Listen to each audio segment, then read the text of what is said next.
So here's, I'm going to give you about 15 seconds, both online and in reality. I'm going to give you about 15 seconds to think about this because you've only got one shot, Abigail, to get it right.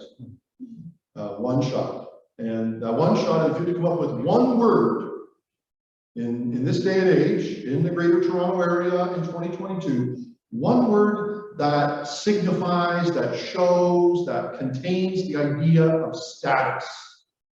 What is that one word? Online, you can start typing it into the chat. What is that one word that signifies status? Somebody today has status in our society because of blank. Now just think about it for a moment. Go in and you start assembling the words there, and we're going to have everybody say that word out loud on the count of 3 in just a few seconds here. What is the one word that typifies, that exemplifies, that defines status in our day and age? Now, when I was growing up in Stony Creek, Ontario, it was car. When you're in high school, you had a car, and then of course the type of car you had, your status could go up. But having a car, that was a very big deal. I never had a car. I had to walk back and forth to school. All right. On the count of 3, what's the one word that typifies status in our day and age? 1, 2, 3, all together. Spotlight. All right. What did they say online there? Pardon me? I can't hear what you're saying. What do you say? House. House. Well, having a house, right? Or your type of house, right? Housing, yeah, for sure, of course. And I heard a few other things there as well. Well, status is often about, well, it's just that. It's about what we have. It's about what we have. Today, what I want to talk about in this third cup of God's grace to us is I want to talk about what we give. We're going to talk over the next 2 weeks here about cups of grace that are outward cups. These are cups that are not looking to build ourselves up. These are cups that are looking to do something for someone else and in a way that comes back to help us. And so the cup I want to talk about today is the cup of serving. But I want you to understand, we're not talking about serving as a spiritual gift. We've read a passage here today in 1 Peter about the spiritual gift of serving, Romans 12:7. You know, you have the spiritual gift of serving, then serve, Paul says. We're not talking about serving as a gift. And we're not even talking today about serving as an attitude as a Christian, which is something we all should have. Oh, let me help with that. You know, John and Ronan and Aileen are putting this stuff away, and one Sunday, I put my pastor hat aside and I take one of these things apart and I hand the microphone to John and I wrap up the cord once in a 6-week period and I feel that I have served, right? We're not talking about the attitude or the gift of service. We're talking about service as a discipline, as a habit. And in particular, we're talking about it's something we do right now in preparation for Lent. When the whole idea of getting ready for Easter is to deprive yourselves of things so the blessing of Easter seems even sweeter. So should we be serving each other as a sign of our Christian character? For sure. If you have the gift of service, should you be using it? Absolutely. But I want you to know those are other sermons on other texts. The spiritual discipline of service is more, I want you to think more service project than service program. Now we're kind of down on service projects, this idea of a short period of time where I do something special because it doesn't have like a long enough impact. Well, okay, I understand that, but that's sort of what Lent is about. It's about doing something during this 40, 50-day period that will make a difference the rest of the time. But it's very hard to sign people up for something for 365 days a year. That's why the church fathers came up with Lent. They said, let's have people fast for 40 days to see if they can keep doing it for the rest of it. Let's have people read the Bible for 40 days. That's easier than having them calling them to do it for 365. Because there's a horizon involved. And it gives people a taste of what God can do. So if I had to summarize what the habit of service is about, the cup of service is about, it's about this. Specifically meeting the felt needs of others according to their scarcity, not according to our status. Services is not about leading with your house, your money, your car. It's about leading with what the other person's need is. Spiritual disciplines are a choice. They're something we consciously do to say, I want to grow, I want to change, I need to change. They help break our old habits and establish a new pattern. Hence the 40-day, 365-day idea I talked about. We fast to become better, like we talked about last week, and say no to the flesh and yes to the Holy Spirit. We study during this 40-day period of time a special book, and we all get together and do that in order that you can hear God's voice the whole rest of the year. But the spiritual discipline of service, we break our pattern of worrying about our own status, and we worry about the scarcity of those around us. Which is why the cup of service is specifically meeting the felt needs of others according to their scarcity, not our status. So I want you to come along with me today to Rouge Valley, whether you're in the room or online, and we're going to look at this idea of the cup of service from 1 Samuel 12, Matthew 23, and 1 Peter 4. So 1 Samuel 12, 24, but be sure, Samuel says to the people, to fear the Lord and serve him faithfully with all your heart. Consider, what a great verse, what great things he has done for you. You know, it's interesting when you do a little word search on the idea of service in the Old Testament. It's very instructive because service in the Old Testament is primarily not about serving one another. There's actually sort of, to be honest, very little of that in the Old Testament. The idea of serving in the Old Testament is about serving God. That's what 1 Samuel 12, 24 is all about. Samuel is charging the people of Israel at the end of his life. Samuel, at the end of his life, has just installed, sort of against his and God's better judgment, although God had predicted back in Deuteronomy that people were going to ask for a king and sort of told Moses what to do, but he had sort of hoped that they wouldn't ask for one, but he knew they were going to. So, and Samuel was not really sure he should be doing this, but he went ahead and did it anyways. And they installed Saul as a king. And Samuel, right as he's installing, can you imagine, you know, being welcomed into a new job and Samuel, you know, having the boss who's welcoming you saying the things that Samuel does here, you have done all this evil. What he's talking about is asking for a king. Yet don't turn away from the Lord, but know that if you persist in all terrible patterns you have, God's going to sweep all of you and your king, who I've just anointed here, away. It's not the best sort of onboarding. Let's just put it that way for poor Saul. He didn't have a very positive first day at work.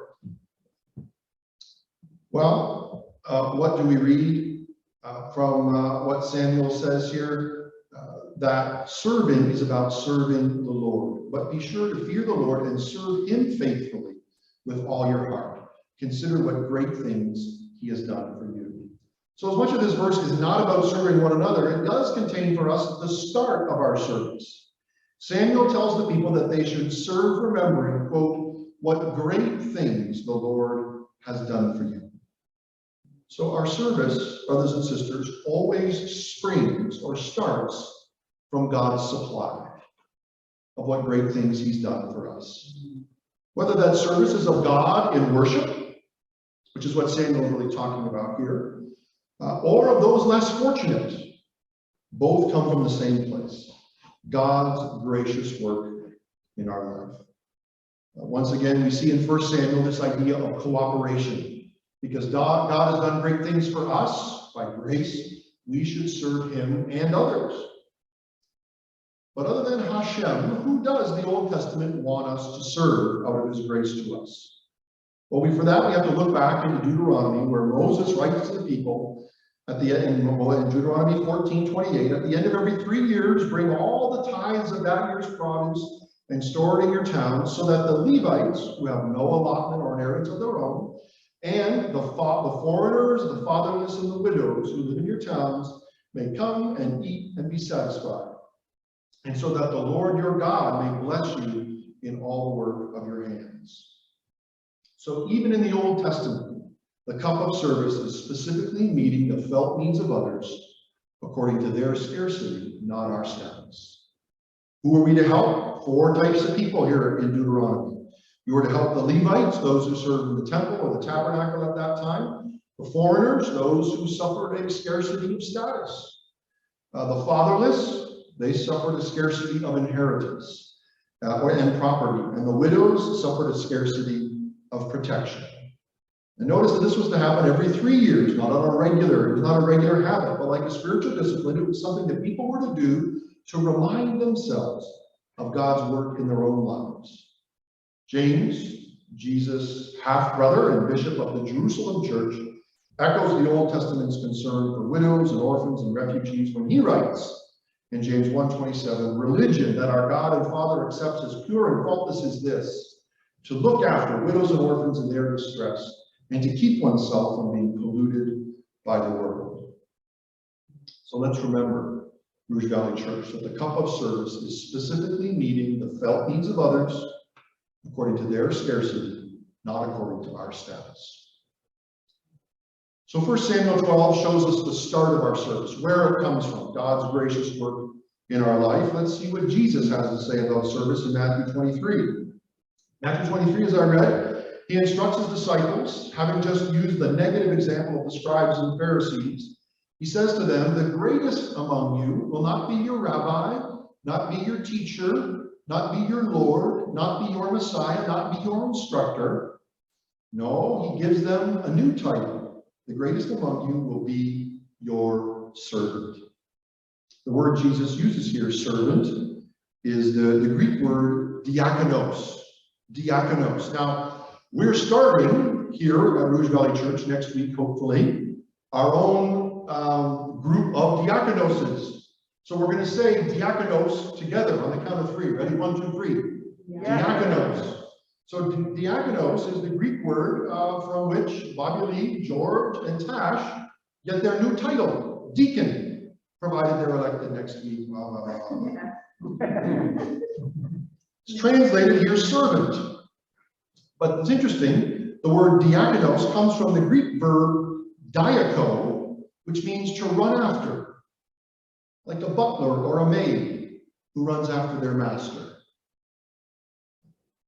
The Greek translation of the Hebrew Old Testament, Psalm 123, verse 2, contains this idea.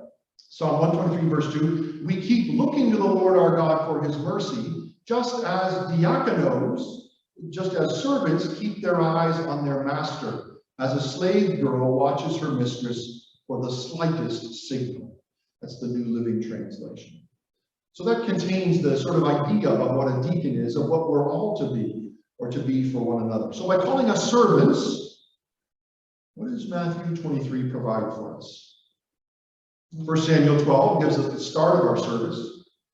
Matthew 23 gives us what I'll call the stencil of our service, our pattern. What's a stencil? You know, remember from your school days, it was a wood or a plastic outline you would place over the paper, and then you'd follow the pattern around using your pencil or your marker. A stencil guides your actions. It channels your creativity, creates the boundaries for your work. Who is that pattern?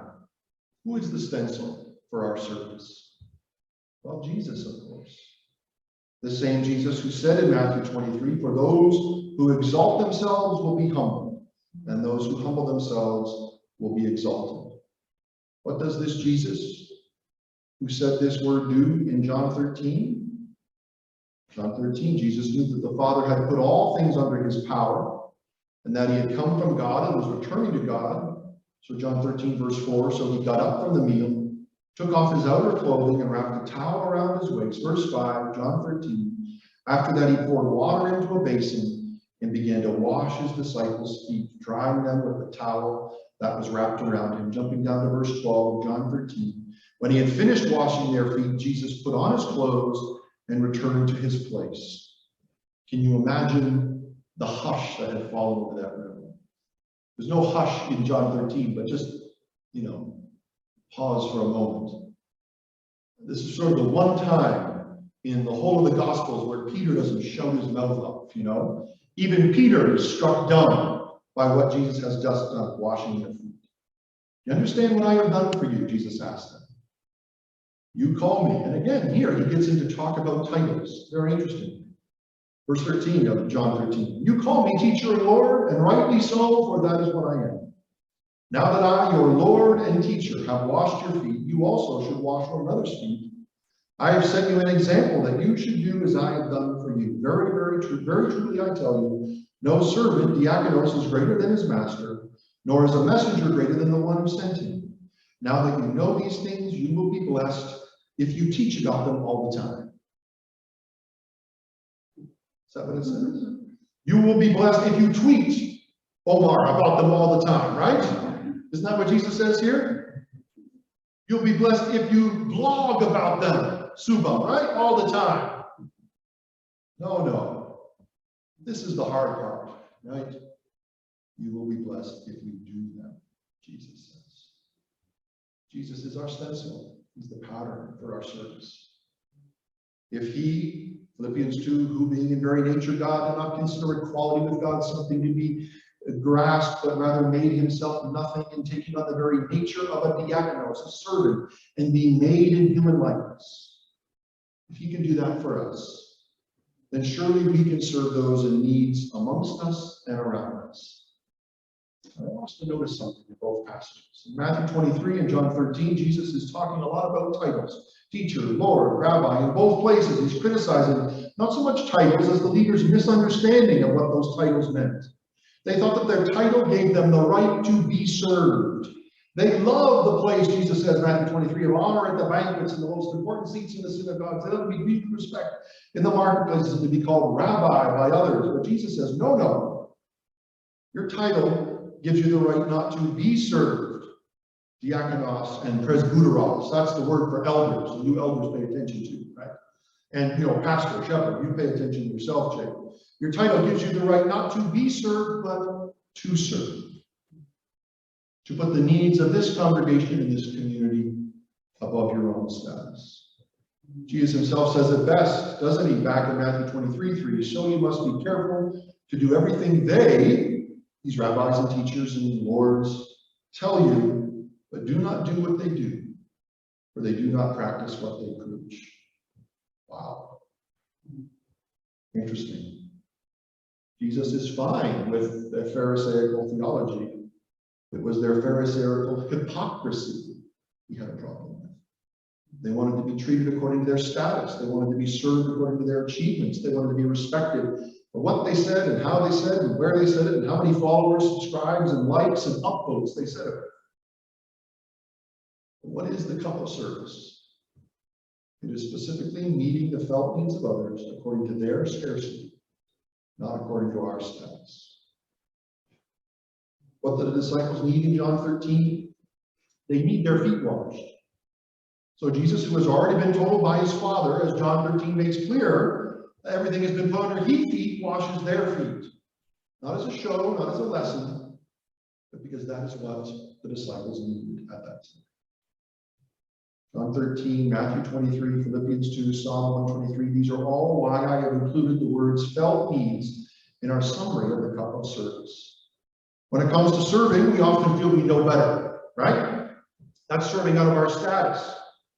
Well, that single mom, she says she needs an extra $300 a month. But what she really needs is a mom's Bible study with free childcare. Ever been part of a church meeting that decided that sort of thing? Well, that new Canadian family from Africa say they need a job for the husband, but what they really need is this basket of leftover white people food that they've probably never eaten before. Giving out of our status, not out of their need. Felt needs matter to Jesus because they are what, and I can't think of any other way to say this, felt needs matter to Jesus because they are what people feel.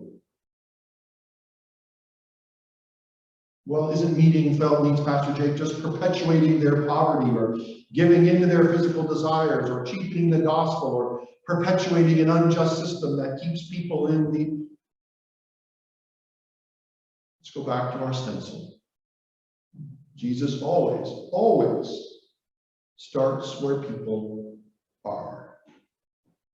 He'll move them on to facts. He'll move them on to faith and family and foundations and all the other F's you can think of. But he starts with what they're feeling. Man born blind, where does he start? To the woman with the issue of blood, where does he start? To the hungry, 5,000 men on the hillside and all their families, where does he start? Does he end there with them? Is Jesus just a supernatural soup kitchen, a fantastic food pantry, a medical vending machine?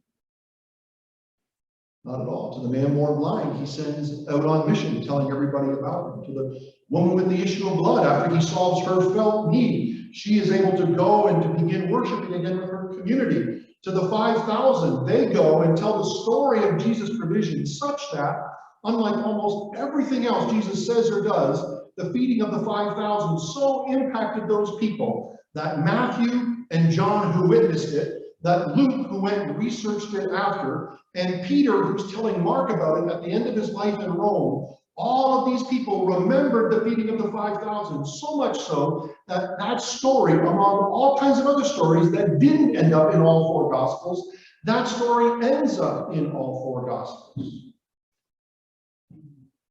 So let's remember that the cup of service is specifically meeting the felt needs of others according to their scarcity, not according to our status of privilege. So the start of our service, the stencil for our service, and these now bring us to 1 Peter 4:10. Each of you should use whatever gift you have received to serve others as faithful stewards of God's grace in its various forms. The specifics of our service lastly. No matter your gift, use it to serve. That's what Peter says. Have the gift of leadership? Great. Your leadership should be used to meet the felt needs of others, to serve. Have the gift of teaching? Wonderful. Use it to serve. Have the gift of worship or administration or discernment? Employ your gift to serve, not to lord it over others. That's what Peter says. Each one of you should use whatever gift you have received to serve others. Service is not just for those elected to it, right? Tosh, Bobby Lee, and George. It's not just for those of us who want to be like Jesus or who are gifted to it. No, we're all to be faithful stewards of God's grace by using whatever gift we have to serve. So in worship, whose needs and status is going first? I see this in churches. Is the worship service about the needs and the status of the worship leader, singing songs that they like, that they just heard? Or is it about putting where the congregation is at first and its ability to worship? We could go on. When I was training to be a church planter a lifetime ago, in the year 2000, 2001, they told us during church planter training that everybody you were reaching out to, anybody you were knocking on the door of, anybody you were sending a postcard to, anybody you were calling on the phone, we used to do those three things, you can imagine, to plant a church. Now you just tweet about it. And they said that everybody that we were talking with was all listening to the same radio station. I said, what do you mean?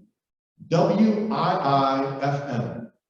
That's the radio station everybody listens to, the trainer would say. So what do you mean WIIFM? I've never heard of that. I've heard of, CHML, I've heard of CFNY, I've heard of, 99.9. What do you mean WIIFM? I said, no, WIIFM. Everyone listens to it. What's in it for me? And they said, if you want to plant a church among Western North Americans, that is you may not like it, but that is the number one question. Your church has got to answer. What's in it for me? Meaning, what's in it for the people who come?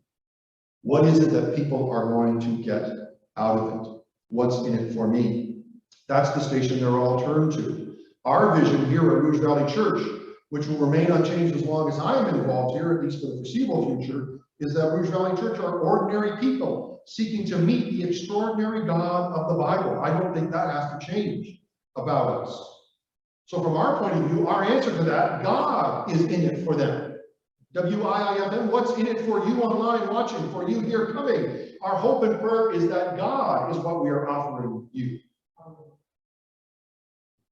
WIIFM is the way we often teach about spiritual gifts. Oh, pastors, you're taught, you'll run a seminar. Come and learn your spiritual gift. And what do we say? Come and learn about yourself, your personality. Are you a lion, a beaver, an otter? Are you an ENFJ or an INST? Are you a blue, green, or an Enneagram 7 with a wing 3? What are your passions, your gift? Do you have the gift of teaching or leadership or helps or service? What's your best serve? Come and learn all about you. What's the message? You know, be the best Christian you can be. Upgrade, understand, know, build on your status. Do you hear the WIIFM in that? Well, what's Peter say? Based on the gift each one has received, use it to serve others as good managers of the very grace of God. So once people come to Rouge, meet the God of the Bible, what are they going to hear us say? Luke 22:27, for who is greater, the one who is at the table or the one who serves? It is not the one who is at the table, but I'm among you as one who serves. 1 Corinthians 12:7, now to each one the manifestation of the Spirit is given for the common good, not for my good. Mark 8:35, whoever wants to save his life will lose it. But whoever loses his life, gives away his status and his privilege for me and for the gospel, will save it. There is no WIIFM in those verses, as much as we were trained to connect the church that way. Those verses are turned to a slightly different radio station. For those of you at home who don't know what a radio station is, ask your grandparents. Those verses, Jesus, the gospel, is turned to WWFO. What's in it for others? That's why the cup of service is specifically meeting the felt needs of others according to their scarcity, not according to our status. I love what 17th century English priest and mystic William Law wrote. He said on this whole point about service, he said, condescend to all the weaknesses and infirmities of your fellow creatures, cover their frailties, love their excellencies, encourage their virtues, relieve their wants, rejoice in their prosperities, compassionate their distress, receive their friendship, overlook their unkindness, forgive their malice, be a servant of servants, and condescend to do the lowest of offices to the lowest of mankind. Or what are ways that right now, during Lent, you can use the cup of service, you can break the habit of just trying to burnish and build up your own status and privilege? I did a little research and it didn't take very long, but here are 3 right this week. If you get a few police checks and application forms in, that you too could use the cup of service. Number 1, there's a brand new food bank right around Mance and up on the corner of Kingston Road. The Rouge Park Food Bank, some information is right there. It's just opened recently. It's part of the Scarborough Food Security Initiative. It's open Tuesday to Saturday from noon to 6:30. Among everything else, they need volunteers. So you could walk up there and volunteer between now and Easter.